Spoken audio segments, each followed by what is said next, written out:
Hi guys, this is Coco with Keeping It Coco, the blog for finding happiness through a minimalist lifestyle. I also have a Facebook, this YouTube channel, Pinterest, and Instagram, so feel free to join me on any of those things. Today's episode, episode 3, is about health and hygiene and pretty much taking care of yourself as you get older.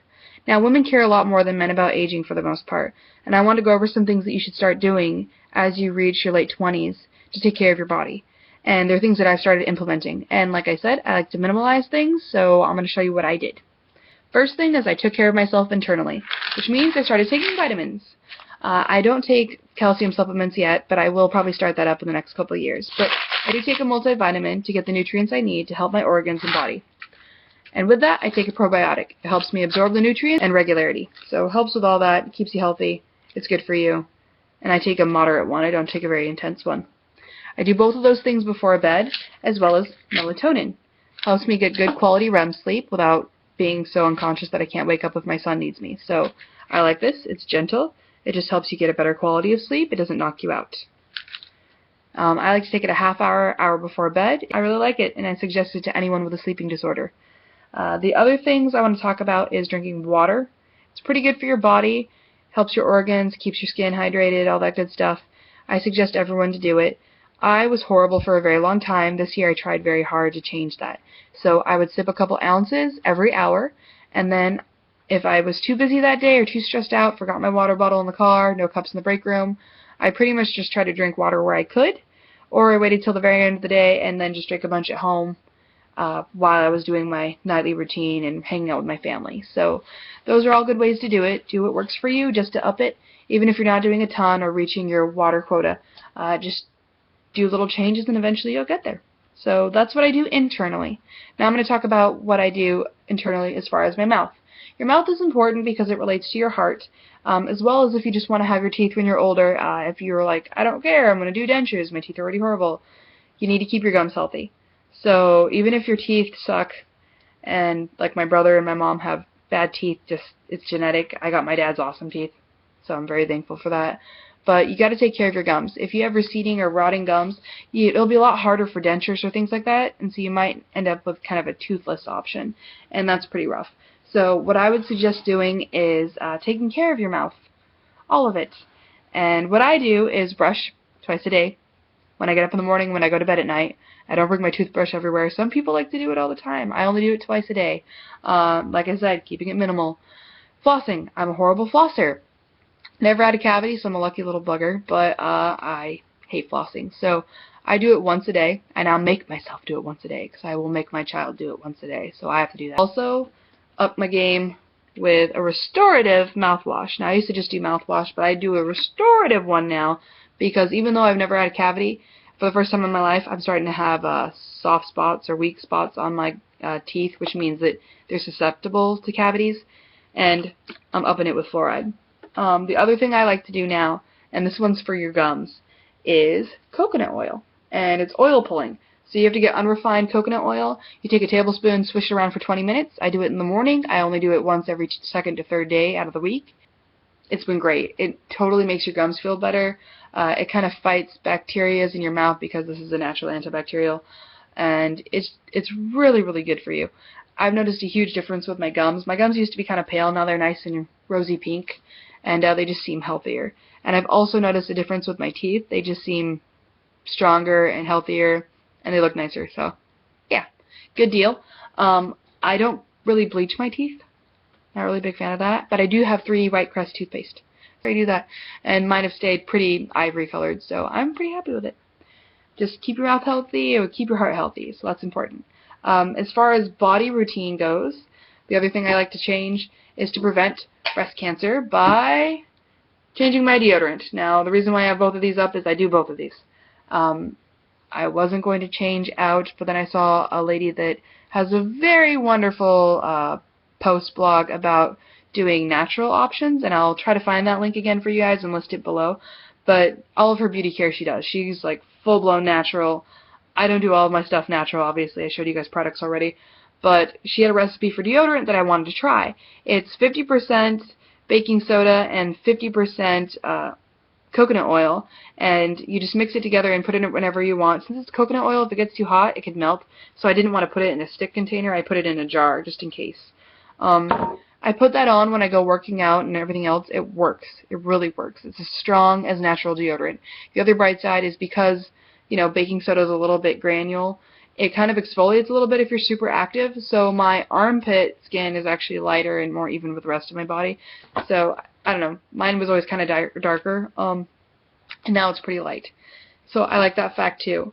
But, like I said, it is baking soda, so it can almost be too strong at times if you do it all the time, so I only do it when I'm going to be working out a lot and I'm on the go.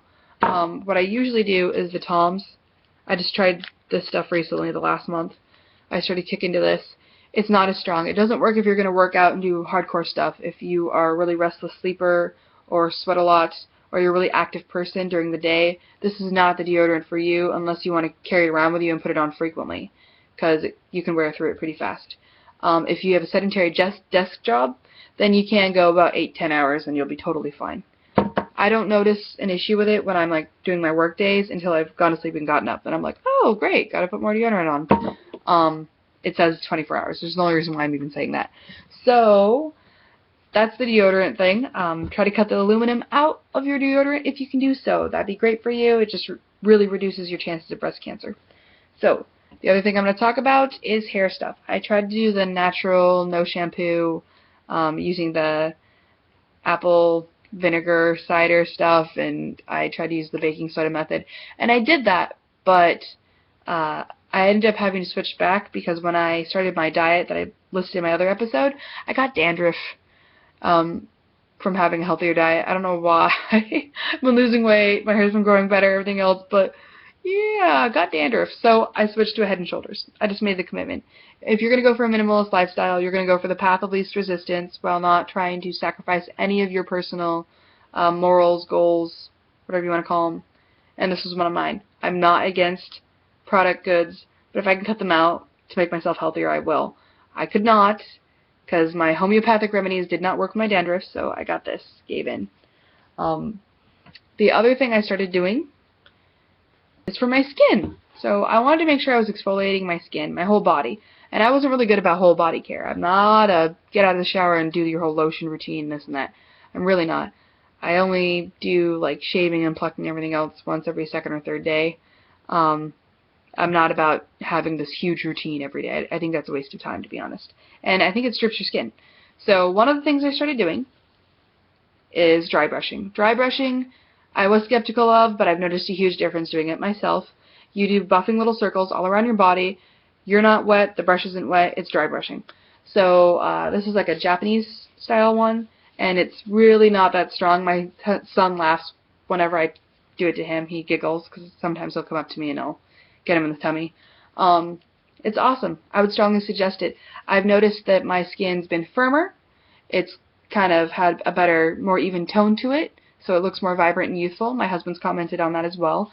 And then I noticed in the areas that you have some cellulite or maybe puckering of the skin, I've noticed it really helps with that. So this stuff's great. I wouldn't do it all the time. Like I said, that's like scratching yourself all the time. Not good for you.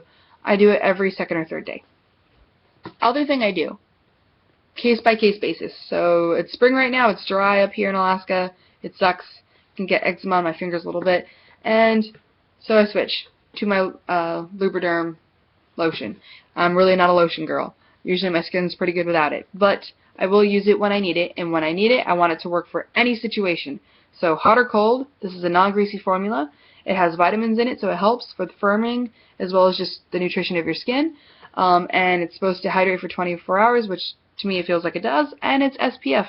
So, protects me a little bit from the sun. Not like sunblock, but enough where I think it's worth it. This is an all-encompassing one. I strongly suggest if you're lazy, like I am, to do something like that. That's pretty much my whole body routine. And the last thing I'm going to cover is pretty much face, because I know that's what a lot of women care about, and I'm going to tell you guys what I do. And as an afternote, if you care to, you can stick around and I'll talk about post-pregnancy stuff. So, for my face, I used to do whatever brand came along, whatever I wanted to try, as long as it was for sensitive skin, and usually if it was kind of more organic-y. So I liked Aveeno a lot. I did a lot of Aveeno stuff. My son uses Aveeno products. I usually like them. I decided, though, once I started aging, to go to Asian products because I am half Asian and I kind of have that skin. A lot of the other brands that I used, because my friend suggested them, were just too rough for me and my very sensitive skin type.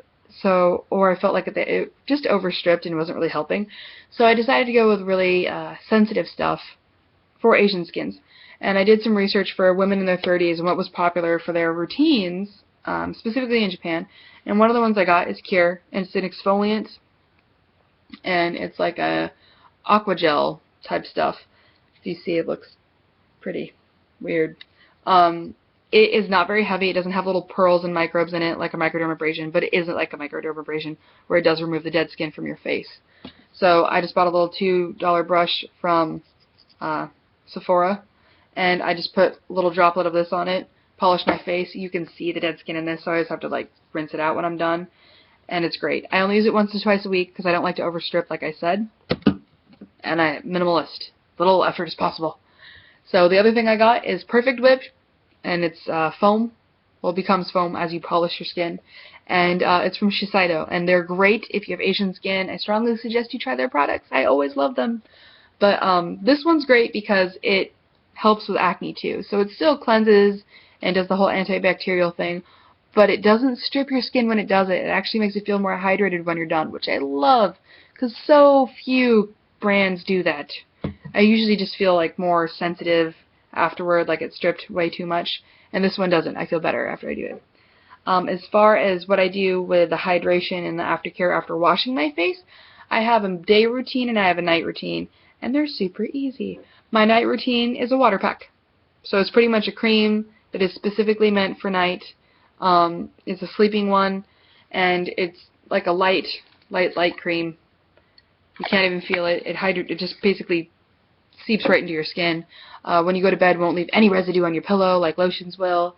And pretty much it's aromatherapy too, and I like to put a little dot around my face, sit with it for a second, and be like, ah. And just ignore my family while they're yelling outside the door. And then rub it in and go to bed. Feel great. It looks great in the morning. I feel like I've done some sort of, skincare thing. And it's so easy.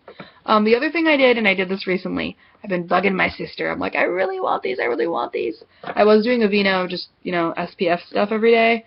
But then I really wanted some aging stuff now that I'm getting older. And I'm starting to notice these sunspots. My husband was super cute. He thought they were freckles. I'm like, how would I suddenly develop freckles? I don't have a lot of them. There's so few that he just thought I, just had really subtle ones. But there are aging spots. At least some of them are. And one of them is actually the size of like a pencil end. And it's like right here. And it's the only one that's super noticeable that I was like, okay, yep, I'm getting them. So I wanted to get a brand. And I researched a bunch. And I could trust that this wouldn't react to my skin. So I went with Clinique. And I got the little kit for Christmas from my sister because she's awesome. So this is a serum. Brightens, helps with the sunspotting, evens the skin tone, and it works. I just throw this on after I wash my face in the morning. Other thing I like to do when I feel I need it is if I feel like I'm a little puffy and stuff, or I'm a little, droopy, then this one's an uplifting and firming cream. I do it on my jawline and on my cheekbones a little bit. Last one, and this is like the one I do usually, especially when I'm not wearing makeup. It's an eye cream, so it just firms and helps out with the wrinkling here. I only get a little bit down here so far. I'm not seeing any signs of it up here yet, but I just want to start doing it while I'm younger. So it works really well. I definitely give those 2 thumbs up, all the products that I just told you about, and I've tried quite a few over the years. These are all good for gentle skin types, and especially if you have kind of Asian skin type. So I really enjoy using these. This is all I really do as far as my body care. So for the last little snippet, if you are interested, post-baby. So post-baby, I got stretch marks. I got them the very last month of my pregnancy. I was super bummed because I was so good up until that point. But then I got them. Strivectin, SD, it's awesome. I went to go get it from Sephora because I thought they sold it, but then one of the girls said, no, we don't, but the perfume store does, and I thought that was really weird. But I went there and I got it, and I tried it because I've read all these great reviews about it. Tried it on only one side of my body, saw a huge difference. It reduced the puckering and sagging that happens around the skin, around your stretch mark, and it lightened the color of my stretch mark. So it doesn't erase stretch marks by any means, but it kind of accelerates that whole healing process that eventually happens with them, or should happen with them. And I used it on my old stretch marks just from growing or gaining weight in certain areas, and it's really helped reduce them visibly too. So it reduces the visibility. It doesn't erase them. I don't know about preventative, but that's what it's done so far, and I love it. So as you can tell, I had my son 2 years ago. I got it about maybe when he was 6 or maybe 8 months old, and I've only used this much. So, and I still have a whole nother bottle. So I mean, the stuff's great. You only need a pea size to rub into the areas and stuff. So I use it. I don't use it every day or all the time either, and it still worked. So it was great. And I did, I did the side-by-side test. So the other thing I'll say is if you had a baby, sometimes your pelvic floor is very weak. You might get incontinence. I had horrible incontinence after Ronan, especially when I had a cold and I was constantly coughing. I had to go buy pads, and it was kind of embarrassing. So I looked up a bunch of stuff I could do to try to help fix it. My mother just kind of let her stay weak, and she always had problems, especially when she was sick. And it was always really embarrassing, and I always thought, oh, I never want to let that happen. And then it happened after the first baby. So I decided to strengthen up before the next baby, and I got this brand of a tiny, it's like little bell sets. They're little, like kettlebells, but they have like a silicone encasing, and they're tiny and they're light, but they're just little inserts that help you feel and practice exercises for Kegels. So I was doing Kegels, but it's hard to know if it really improves anything. These help it where you have controlled exercises that you do throughout the day. I've noticed a huge difference. I recently, like I said, a month ago, was super sick, and I've noticed a huge difference, and I didn't have any problems like I did in the past.